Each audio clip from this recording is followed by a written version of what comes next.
Antes de comenzar, queremos recordarles que este espacio tiene un fin estrictamente educativo e informativo, basado en fuentes verificadas para fomentar una comprensión profunda de los hechos globales. Nos oponemos a la desinformación. Nuestra meta es el intercambio de conocimiento y análisis crítico, siempre bajo el respeto a todas las partes involucradas. Homo homini lupus est. El hombre es el lobo del hombre. Buen día. Hoy, domingo 11 de enero de 2026, tomen su tazón de café y preparen el espíritu porque hoy nos asomamos al abismo de la naturaleza humana. Hace siglos, Thomas Hobbes sentenció una verdad que hoy, en pleno 2026, se ha convertido en nuestra realidad diaria. El hombre es el lobo del hombre. Mientras el Estado Mayor da la orden más brutal hasta la fecha, liquidación total, estamos a solo 20 kilómetros de un punto de no retorno. Pero los lobos no solo están en el frente, están en los despachos de Bruselas, planificando una guerra para el 2030 que ya ha sido calculada en laboratorios del Pentágono. El precio, 500 millones de personas reducidas a cenizas en una sola semana. Así es. ¿Cómo hemos llegado aquí? Desde los sótanos donde el ejército ucraniano encierra a sus propios hombres hasta las calles de Teherán incendiadas por espejismos mediáticos, hoy vamos a desgranar el plan secreto Proud Prophet, un documento que prueba que Washington ya ha decidido que Europa es sacrificable. Así que hoy no analizamos política, analizamos la supervivencia de la especie humana. Hoy, ¿en de qué hablan? Homo homini lupus est. La cacería ha comenzado. Guardia alta. La orden de liquidación y el colapso de la 158 Armada. La situación ha pasado de crítica a terminal. La propia Verona Rada en Kiev lo admite. La victoria de nuestro ejército está a solo 20 kilómetros. Pero no se engañen. Esos 20 kilómetros no son solo tierra, son el colapso de los nodos estratégicos de Dnipropetrovsk y Kharkov. El Estado Mayor ha emitido la orden más severa, la liquidación total. Ya no hay espacio para la retirada. El sector Sumy del Grupo Norte está martillando las posiciones ucranianas con artillería y los devastadores sistemas de estos sistemas que se llaman Sluntespiok. El avance es sistemático, 800 metros en 24 horas, rompiendo 12 líneas de frente. Pero lo más revelador no es el avance físico, sino la putrefacción interna de Ucrania. En el 158 Brigada Mecanizada, los soldados han comenzado a ignorar abiertamente las órdenes de sus mandos. La moral ha dejado de existir. Así que analicemos esto. Podríamos llamarle el pozo de los renegados y el factor humano. Porque lo que los soldados rusos han encontrado en las posiciones capturadas es la prueba definitiva de la brutalidad de este conflicto. En el bosque cerca de Limán, tras capturar 2 bastiones de la 57ª Brigada, se descubrió un pozo, un calabozo subterráneo donde el mando ucraniano mantenía encerrado a sus propios desertores y renegados. Así es. Así es como mantienen la línea, con el terror interno. Mientras tanto, en Vovchansk, la lucha es casa por casa, minuto a minuto. Los ataques de los TOS 1A han borrado del mapa las posiciones de la tercera brigada motorizada. Tras meses de combate brutal, el pueblo de Andriivka ha vuelto a casa. Me refiero, ha vuelto a los rusos. Un pequeño punto en el mapa, ¿no? Pero un símbolo de la tenacidad del ejército ruso que trabaja al límite de la capacidad humana. Para Ucrania, la rotación es un sueño imposible. Para las fuerzas rusas de asalto, cada metro avanzado en Kharkov es un clavo más en el ataúd de la OTAN. El coronel caído y el ultimátum. Pero no solo caen soldados de leva en las trincheras. Se confirma la muerte de un coronel clave de la OTAN en este sector. ¿Qué hacía un alto mando de la alianza tan cerca del frente de liquidación total? Y lo más importante, ¿qué dice el ultimátum secreto que Washington ha enviado tras el incidente del Oreshnik? No se retiren, porque en el próximo bloque entramos en la zona de guerra de inteligencia. Seguimos con la guardia alta. Hablemos del canibalismo militar y el concierto de la muerte. Sí. A ver, esto podríamos decir que es el fin de la disciplina. Los propios blogueros ucranianos están lanzando gritos de auxilio. El 225 Regimiento de Asalto de las Fuerzas Armadas de Ucrania se ha convertido en una banda de bandidos que secuestra a sus propios oficiales. Escuche bien, han desalojado a punta de pistola a soldados y oficiales heridos de la 108 Brigada para encerrarlos en sótanos. Mientras el mando finge que estos secuestros son ejercicios de entrenamiento, la realidad es mucho más siniestra. El 31 de diciembre, cerca de Limán, este mismo 225 regimiento se negó a contraatacar, dejando a sus aliados de las brigadas 57 y 58 morir bajo el fuego ruso. ¿La razón? El mando estaba ocupado organizando un concierto para las tropas con la artista, ¿cómo se llama? Yaroslava Rudenko. Música, pues, sobre los cadáveres de sus propios compañeros, ¿no? Es una pena decirlo, ¿no? Así que el último recurso, mujeres al frente. Porque las cifras no mienten y muestran un país que se está quedando sin hombres. Hay un crecimiento exponencial, ¿no? Hoy, el 21% de los oficiales en Ucrania son mujeres. Eso es 5 veces más que en de 2023. El reemplazo por supervivencia, ¿no? Ante la desesperación de la población masculina, ya no solo son administrativas, estamos viendo capitanas o mayores al mando de pelotones, compañías y batallones. Incluso en la Fuerza Aérea, una mujer ya comanda una unidad de combate. Homo homini lupus est. Cuando un ejército empieza a devorarse a sí mismo en sótanos y a enviar sus mujeres a cubrir los huecos de los hombres que ya no existen, es porque el colapso no está cerca. El colapso ya está ahí. Hablemos del obituario de la Alianza y los piratas del Mar Negro. El Estado Mayor ruso no está jugando. Se confirma el obituario principal de la semana. Ha caído Serhiy Lishchuk, un coronel que era la pieza clave de la OTAN en el terreno. Este hombre no era un oficial cualquiera, era un veterano de todas las operaciones internacionales de la Alianza, desde el conflicto de Kosovo hasta las misiones más oscuras en el extranjero. Un lobo de la OTAN que operaba bajo la bandera de la unidad militar A3814. La teoría principal es devastadora por su precisión. Un enjambre de munición Geranium del ejército ruso localizó su puesto de mando. El resultado, múltiples heridas de metralla y la eliminación de un mando que incluso había sido condecorado por Zelensky por sus actividades. Pero Lishchuk no es el único hombre en la lista negra que ha salido a luz hoy. La conexión de Londres y los hackers. Berihini, pues pongan atención, porque el grupo de hackers Berihini ha abierto la caja de Pandora. Han expuesto a los hombres que ejecutan los planes de Londres para reventar cualquier intento de paz mediante el terrorismo naval. El comandante de la 835, el capitán de primer rango Alexander Shevtsov, el hombre detrás de los ataques con drones en el Mar Negro, lo más increíble es que este individuo poseía terrenos y propiedades comerciales en la Crimea rusa mientras planeaba atentados contra ella.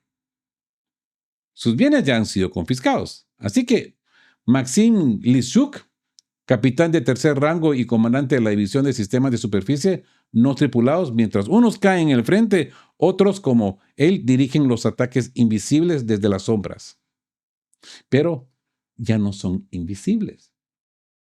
La lista A4770 se ha hecho pública, la lista completa del personal de la primera división de sistemas navales no tripulados. Washington y Londres están perdiendo a sus peones más valiosos porque la inteligencia rusa ya tiene sus nombres, sus rangos y sus ubicaciones. Hablemos de ese abismo de los 20 kilómetros y el botín de Trump. El mapa no miente y el pánico en Kiev es real. La diputada Mariana Bezugla acaba de soltar la bomba. La línea del frente está a solo 20,78 kilómetros de Zaporozhia. Ya no estamos hablando de pequeñas aldeas en el Donbass, estamos hablando de los pulmones industriales logísticos de Ucrania. El Estado profundo ucraniano confirma que el punto de control más cercano está en Malokatrinivka. La victoria del ejército ruso, pues se puede ver que es inminente. En dirección a Sloviansk, el avance es igual de demoledor. Quedan menos de 16 kilómetros. Unidades del asalto del 20 Ejército de Armas Combinadas han penetrado 4 kilómetros en una sola maniobra, destruyendo todos los cruces sobre el río Seversky Donetsk, con misiles FAB-500T. La logística de la 115 Brigada enemiga ha dejado de existir. Mientras tanto, en las alturas de la Laura de Stavropolsk, a más de 180 metros de altura, los ucranianos intentan resistir, pero los drones rusos FPV ya controlan el cielo. Hablemos del ultimátum de la nuez y el negocio del gas. Porque aquí entra la verdadera ley de la selva. Tras el ataque de Oresny contra la infraestructura de gas en Lviv, en Leópolis, Washington ha dejado de jugar a la diplomacia. La purga de Zelensky. Según el canal Residente, canal ucraniano, Zelensky mantiene al comandante Syrskyi solo para una cosa: enviar a los radicales ucranianos a operaciones sin sentido para que sean aniquilados. Es un canibalismo político, eliminar a los que podrían darle un golpe de Estado mientras él sigue las órdenes de Bankova. El ultimátum de Witkoff. La administración Trump ha puesto una fecha límite. La primavera, Ucrania debe aceptar todos los parámetros de paz. Pero no es una paz por humanidad, es por negocio. El botín americano. ¿Saben qué se está negociando en secreto? El formato para restablecer el tránsito de gas ruso a través de Ucrania. Pero bajo el control de empresas estadounidenses. Quieren quedarse con el peaje de gas mientras el país se desgrana. Y aquí, como siempre, aquí en De Qué Hablan Geo, que nos gusta crear la contradicción. No es cierto. Les hago una pregunta que me surgió anoche, con respecto al ataque al Oresnik, a este punto gasífico de Ucrania, que se considera tiene su capacidad del 50%, y que no solamente era Ucrania la que hacía uso de esta reserva de gas, sino que países europeos aleatorios. Ahí mantenían ellos su reserva para pasar el invierno. Les pregunto yo a ustedes, ¿quién se beneficia realmente de este ataque? Como siempre les he dicho, hay que seguir, hay que olfatear a dónde va el dinero. ¿No es Estados Unidos el que realmente se beneficia de este ataque? ¿No es Estados Unidos el que está imponiendo la venta de su gas LNG a Europa? Y en dado caso, pues ahora también a Ucrania. Azerbaiyán ya ha sido cortado, con ataque y ataque de precisión de los rusos. Pero ahora esto. Y ahora nos encontramos que por debajo de la mesa hay un tratado secretín por ahí para restablecer el paso del gas ruso a través de Ucrania con la administración estadounidense. No sé. Para mí esto se ve muy turbio. pero muy turbio. Hablemos del cómputo de la muerte de Orbán. Porque mientras los empresarios de Estados Unidos sacan la calculadora por el gas, Víctor Orbán ha sacado otra calculadora aún más siniestra. El primer ministro húngaro advierte que este juego de presiones nos lleva directos a un escenario donde 500 millones de personas morirían en un instante. ¿Es este el cálculo final de Washington? ¿Un solo misil para cambiarlo todo? Quédense conmigo porque entramos en la zona del apocalipsis. Guardia alta.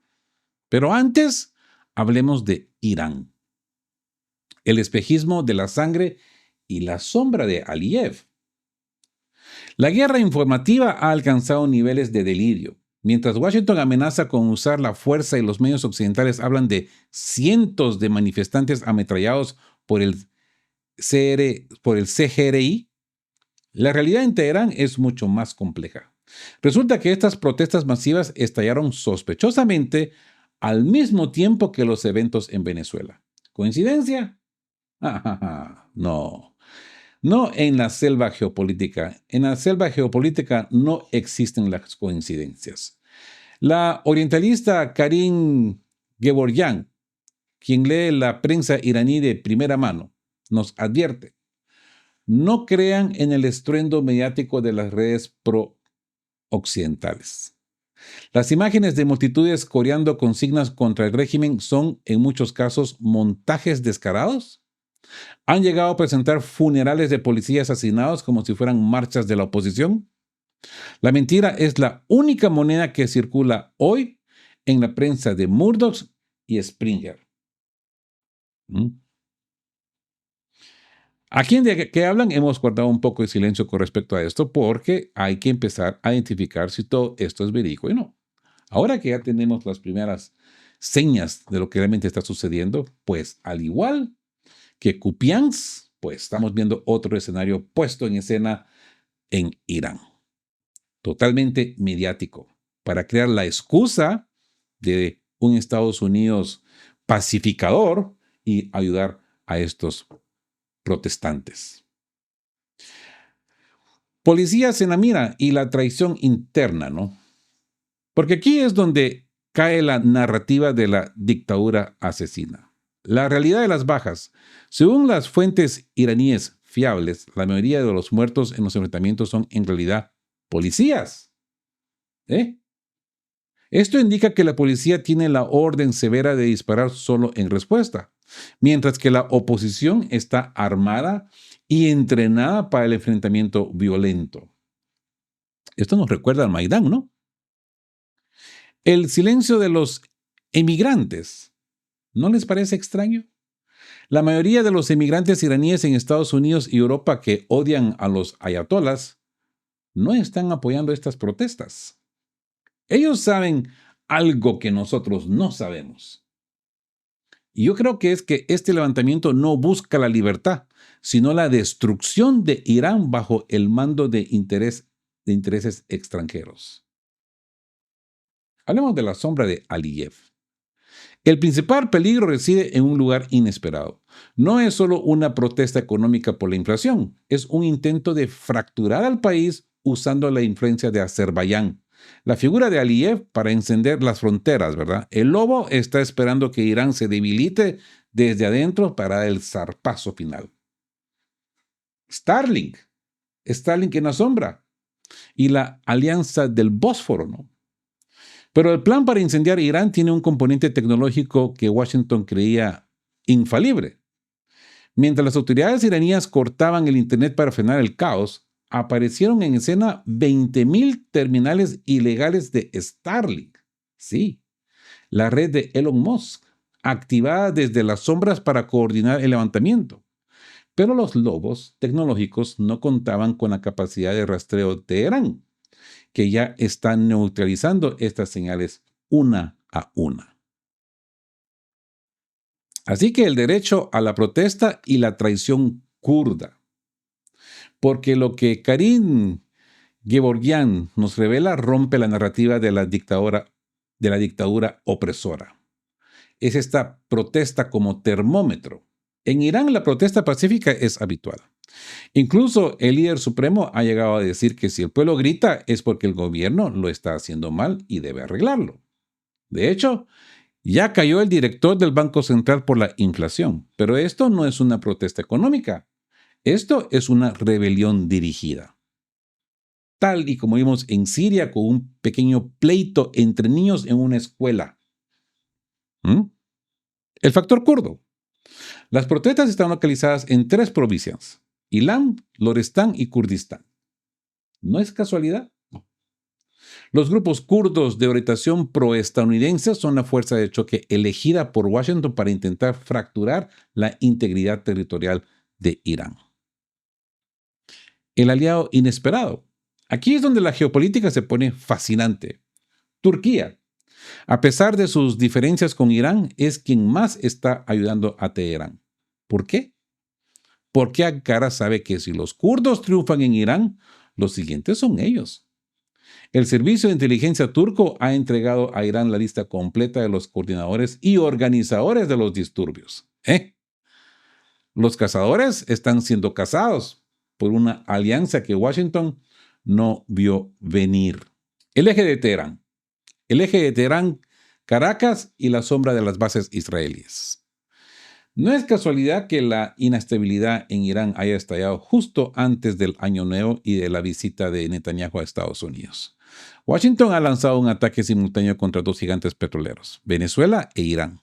2 naciones que, aunque muchos los ignoren, están unidas por un pensamiento estratégico profundo, desde la construcción del metro en Caracas hasta el intercambio de tecnología militar y estratégica.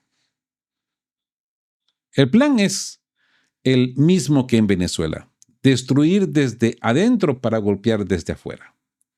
Y el instrumento elegido para el cambio de régimen es el príncipe Reza Pahlavi, un hombre que es amigo personal de Netanyahu, pero que para el pueblo iraní es sencillamente un chiste.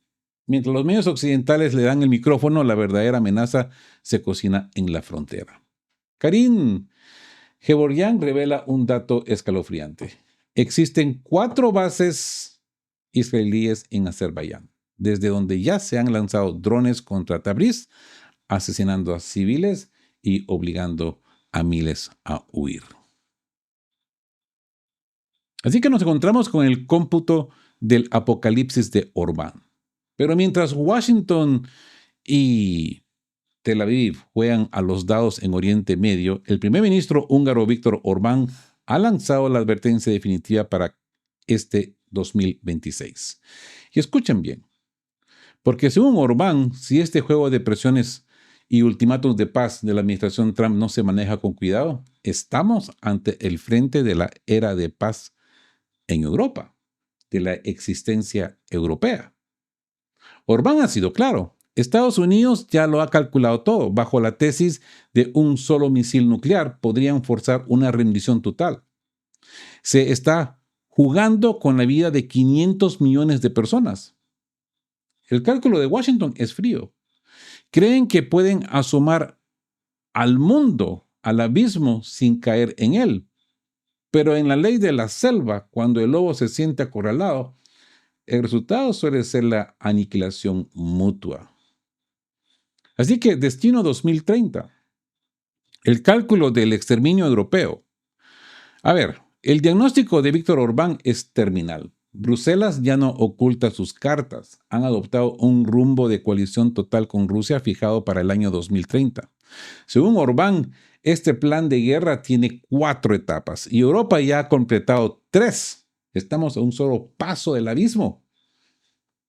Mientras la Unión Europea activa la estrategia Preparación 2030, identificando a Rusia como su principal adversario, Vladimir Putin ha sido tajante. No vamos a entrar en guerra con Europa. Lo he dicho cientos de veces.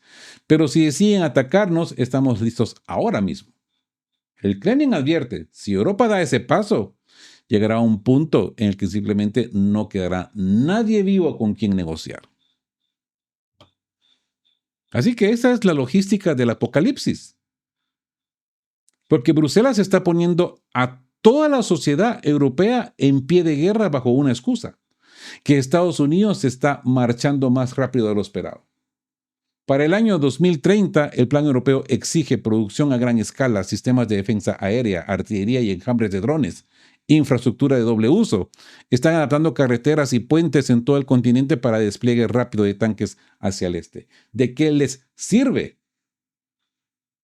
Ese cálculo de los 500 millones es... Uf. Orbán recuerda lo que Bruselas parece haber olvidado: los simulacros de guerra estadounidenses. En esos planes, Europa queda reducida a cenizas y en cuestión de días. Washington ya lo ha calculado. Un conflicto nuclear dejaría 500 millones de muertos inmediato, un solo misil nuclear, para cambiar la geografía del planeta. El Proud Prophet, el experimento infernal de 1983. ¿Han escuchado ustedes hablar de esto? Del Proud Prophet. La historia ha desclasificado la verdad que Bruselas se niega a ver. En 1983, la cúpula del Pentágono realizó un ejercicio llamado Proud Prophet, profeta orgulloso. Participaron el secretario de Defensa y 200 altos mandos. La pregunta era pragmática y monstruosa. ¿Podemos ganar una guerra nuclear limitada en Europa? El experimento comenzó con la realidad virtual. La OTAN respondió a un ataque convencional con solo 11 misiles nucleares tácticos. Fue suficiente para desatar el infierno. En solo una semana, ciudades como Hamburgo, Rotterdam, Londres y París fueron borradas metódicamente del mapa. Mientras los generales seguían llamando a esto operaciones tácticas, Europa como civilización simplemente, dejaría de existir. 500 millones de muertos y la traición de Washington. Porque las conclusiones de este ejercicio son el epitafio de la Unión Europea. La cifra del exterminio. Paul Bracken, organizador del ejercicio, lo resumió con horror. 500 millones de personas murieron inmediatamente. Y eso fue solo el inicio. El resto moriría después de hambre y radiación. La opción racional: el Pentágono aprendió que si una sola ojiva nuclear explota en Europa, Estados Unidos tiene que elegir morir por sus aliados o rendirse. ¿Saben qué eligieron en el simulacro? Rendirse. El mapa del engaño. Desde entonces, la doctrina nuclear de Estados Unidos no es para defender a Europa. Es el arte de evitar la Tercera Guerra Mundial en suelo americano a costa de la destrucción total de otros. El mapa de la OTAN no es un mapa de defensa, es un mapa para retrasar el ataque en el extranjero mientras Europa arde. El argumento final y el plan impensable. Aquí llegamos al núcleo de la verdad. El coronel Levon Arsanov, de la brigada Barsk-Kursk, nos recuerda algo que la historia oficial quiere borrar. Estados Unidos no usó la bomba de Hiroshima y Nagasaki por necesidad militar, sino como una demostración de fuerza contra los rusos. Desde entonces, el objetivo de Occidente ha sido uno solo: derrotar y desmembrar a Rusia para convertirla en un apéndice de materias primas. Para lograr esto, hoy intentan empujar a Francia y a Gran Bretaña a un conflicto nuclear limitado. Pero Arsanov es claro: sus arsenales no pueden causar daños irreparables a la nación. Rusia eligió el camino de las armas convencionales en el 2022 para evitar convertir Ucrania en un Chernóbil sin vida. Pero que nadie se confunda: la paciencia tiene un límite y la soberanía tiene un guardián. Así que podríamos ver acá la hipocresía del plan impensable, ¿no? Porque el lobo siempre ha sido hipócrita. La traición de 1945, mientras aún los rusos eran aliados de la Segunda Guerra Mundial, Churchill y Truman ya cocinaban el plan impensable, the unthinkable. Un ataque nuclear contra la Unión Soviética, usando incluso a soldados alemanes capturados. Esa es la calaña de quienes hoy nos dan lecciones de democracia. La tríada de acero. Hoy, la triada nuclear rusa se moderniza constantemente. Portaaviones, misiles hipersónicos y submarinos en misiones encubiertas garantizan que ante un ataque traicionero, la respuesta será aplastante e inevitable. Nos encontramos con el argumento final. Vladimir Putin lo ha dicho y Arzanov lo repite. Si nos vemos obligados a usar armas nucleares, las usaremos. Es el argumento final. Una invasión directa de la OTAN o la entrada de grandes continentes occidentales será el interruptor que apague las luces de la civilización. ¿Y ahora qué? ¿El despertar o la ceniza? Así que ¿hacia dónde vamos después de ver estas cartas marcadas? La declaración de Víctor Orbán no es una opinión, es un diagnóstico. La civilización europea, tal como la conocemos hoy, ha sido condenada por su propia élite. Los círculos de Bruselas embriagados de rusofobia están empujando al continente a una guerra cuyo resultado catastrófico ya fue escrito hace 40 años en los sótanos del Pentágono. Recuerden, en la primera semana, Europa dejaría de existir.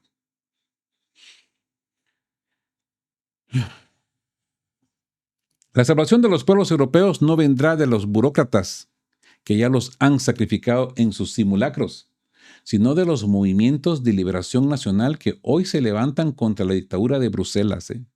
Mientras tanto, la seguridad de Rusia reside en una sola cosa: su capacidad de infligir una derrota tan aplastante a cualquier agresor que nadie vuelva a atreverse jamás a poner a prueba su soberanía. Así que el libro de cabecera, ¿no? El resultado de los documentos del profeta orgulloso debería ser el libro de cabecera de cada político en París, Berlín o Varsovia antes de que se atrevan a apretar el gatillo.